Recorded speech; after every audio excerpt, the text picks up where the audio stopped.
Assalamualaikum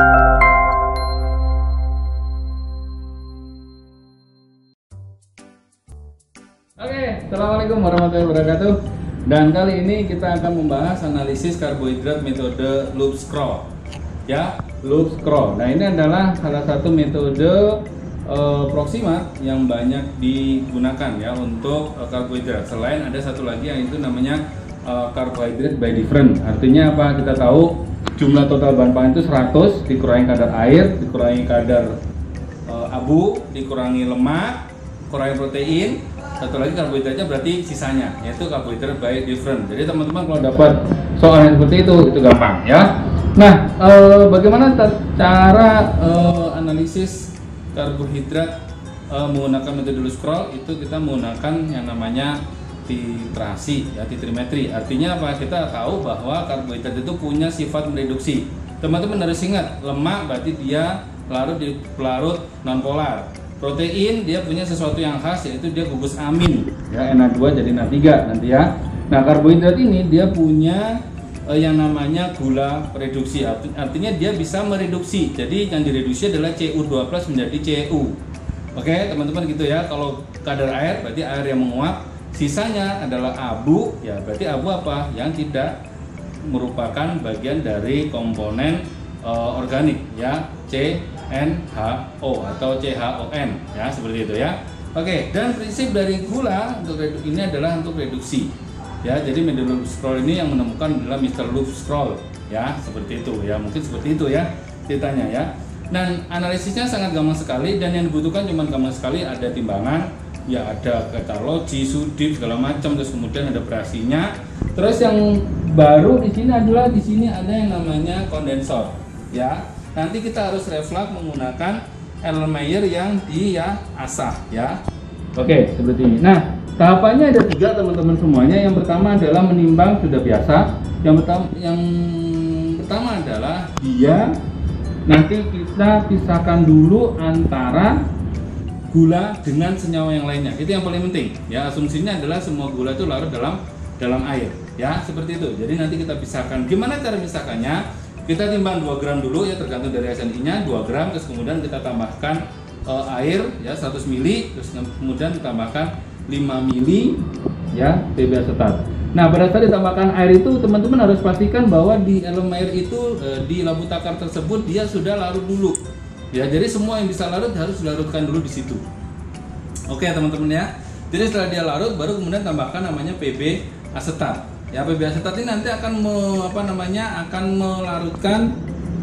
akan mengendapkan bagian dari protein dan lemaknya ya, sehingga yang larut adalah air dan si gula ya, bisa protein bisa gula polisakarida ataupun gula yang rantai pendek seperti monosakarida dan disakarida. Oke, lanjut ya. Setelah tadi dipastikan ya, setelah misalnya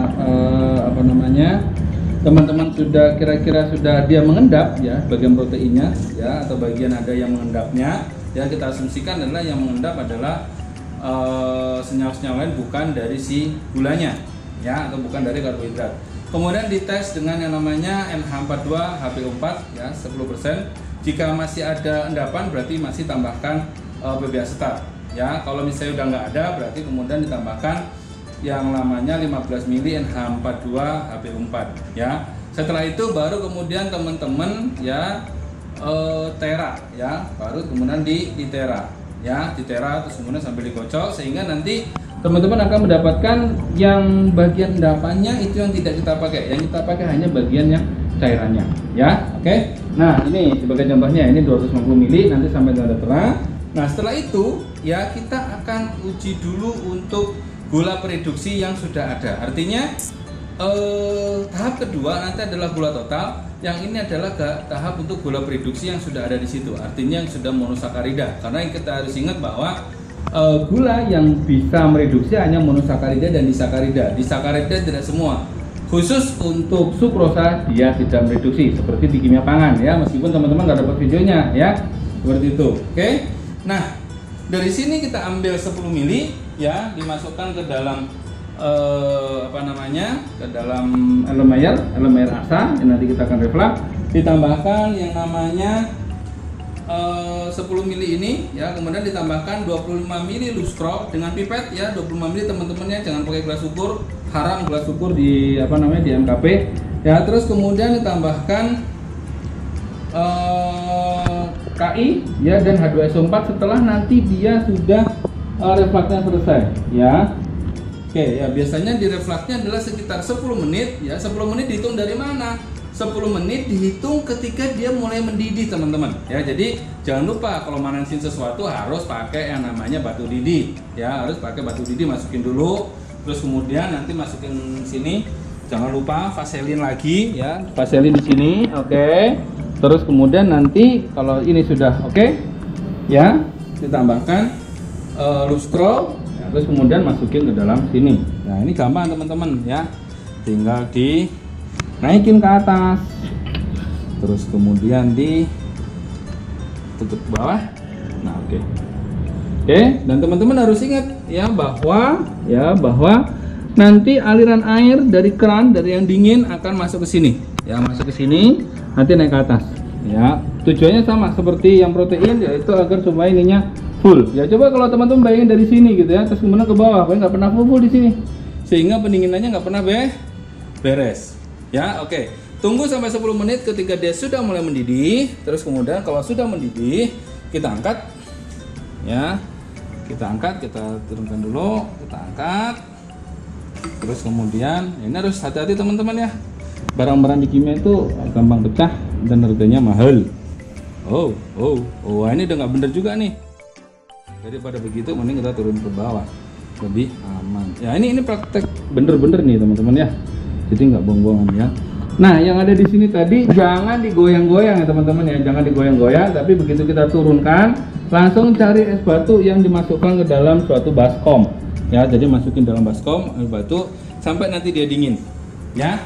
Oke, nanti sampai dia dingin. Setelah dia dingin ya, terus kemudian kita tambahkan yang namanya KI dan H2 SO4 ya, ada KI dan H2SO4 sebanyak 25 mili H2SO4 nya, dan KI nya 19% sebanyak 10 mili. Nah setelah itu terus kemudian teman-teman ya titrasi dengan menggunakan tiosulfat ya, menggunakan Na2S2O3 ya, menggunakan tiosulfat ya. Nah indikatornya apa? Tentu titrasi kita nggak sembarangan ya, kita harus gunakan indikatornya adalah kanji. Oke, ya tadi sudah dapatkan yang namanya gula pereduksi ya.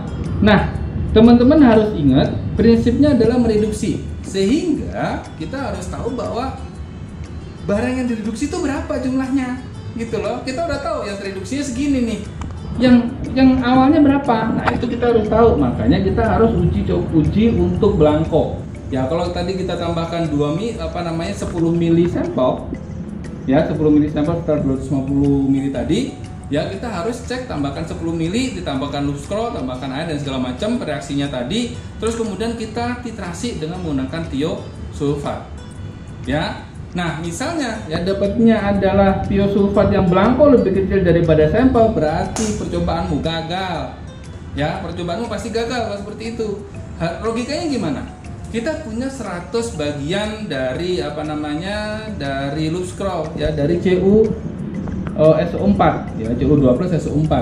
Terus kemudian tidak diapa-apain, kok hasilnya lebih kecil daripada yang direduksi? Kan nggak mungkin teman-teman semuanya ya. Ya jadi misalnya kita punya 100 di sini, terus kemudian yang tereduksi adalah 25, berarti yang gulanya berapa? Gula bisa mereduksi berapa? Ya, gula bisa mereduksi 75. Oke, saya ulang sekali lagi ya. Kalau misalnya yang di awalnya ada 100, terus kemudian hasil akhirnya tinggal 25, ya berarti yang tereduksi berapa? 75. Ya, itu kita harus pegang situ dulu teman-teman semuanya. Kalau misalnya kebalik, yang hasil dari reduksinya lebih tinggi, berarti salah. Ya. Seperti itu teman-teman ya. Oke. Nah untuk tionya gimana? Tionya teman-teman juga tetap harus standarisasi ya, menggunakan K2CR2O7 ya Mas Feril ya. Nah dikromat ya, pakai dikromat, nanti ditimbang dikromatnya berapa, terus BE-nya berapa, ingat BE nggak sama dengan BM ya, terus kemudian lanjut di titrasi. Nah, nanti TIO-nya akan ketemu berapa konsentrasinya, karena nanti akan masuk ke persamaan ya, karena akan masuk ke persamaan ya, seperti itu. Oke, itu untuk gula reduksi. Nah, untuk perhitungan nanti teman-teman bisa lihat di belakang saja ya, karena ada bagian khusus untuk perhitungan ya. Kita lanjut ke pengerjaannya ya. Jadi setelah teman-teman tadi dapat 250 mili, terus kemudian yang 10 mili dicek untuk gula reduksi yang udah ada di situ, yang nongkrong di situ, kita sekarang berlari ke gula total. Nah, gula total itu berarti keseluruhan gula. Jadi otomatis mau yang monosakarida, disakarida, oligosakarida, polisakarida, kita hitung semuanya. Caranya gimana? Teman-teman harus ingat di kimia pangan dulu kita pernah belajar tentang hidrolisis dari karbohidrat. Pakai apa? Ya, pasti pakai asam. Atau kita bisa pakai enzim saliva ya, atau amilase ya yang ada di saliva kita ya, seperti itu. Tapi kita di sini menggunakan yang namanya asam. Asam yang kita pakai adalah HCl ya. Kita dari 50 mili tadi kita tambahkan HCl 25 mili ya, terus kemudian kita panaskan di suhu sekitar 70 ya. Di suhu 70 itu adalah suhu dimana si HCl proses proses hidrolisisnya dia optimum ya, seperti itu. Jangan sampai kelebihan, nanti kalau kelebihan bisa jadi gulanya rusak ya, seperti itu ya. Jadi suhu itu terus kemudian nanti dipertahankan hingga 10 menit ya, 60 sampai 70 ya, di range itu ya. Kalau 70 terus susah nanti ya, apalagi kita pakai hot plate biasa ya. Nah, setelah itu kita tunggu dingin ya, setelah 10 menit kita tunggu dingin, kemudian kita tambahkan yang namanya NaOH. Tadi dikasih asam agar supaya putus, terus kemudian sekarang diapakan? Dibalikin ke netral lagi ya, dibalikin ke netral lagi. Terus kemudian jangan lupa setelah itu kita tera. Boleh kalau misalnya tadi 50 mili ditambah 25 mili HCl, berarti NaOH-nya dengan konsentrasi yang sama ya. HCl-nya konsentrasi 25, biasanya NaOH-nya sekitar 30%-nya ya, kalau tadi 25 dan 30%. Volumenya nanti sampai dia berwarna pink. Artinya apa? Kita harus butuh yang namanya indikator. Indikatornya apa? Indikatornya adalah phenolphthalein ya, sampai dia warnanya nanti menjadi pink seulas. Nah, oke. Kemudian dari situ kita tera ya. Tera ke berapa nih? Bisa ke 100 kalau cukup, kalau nggak cukup 250. Atau mungkin teman-teman punya lampu takar yang ukuran khusus gitu ya, 150 mili atau 200, meskipun saya belum pernah lihat ya. Itu juga bisa digunakan. Yang penting adalah kita tambahkan sampai dia nanti tanda tera ya.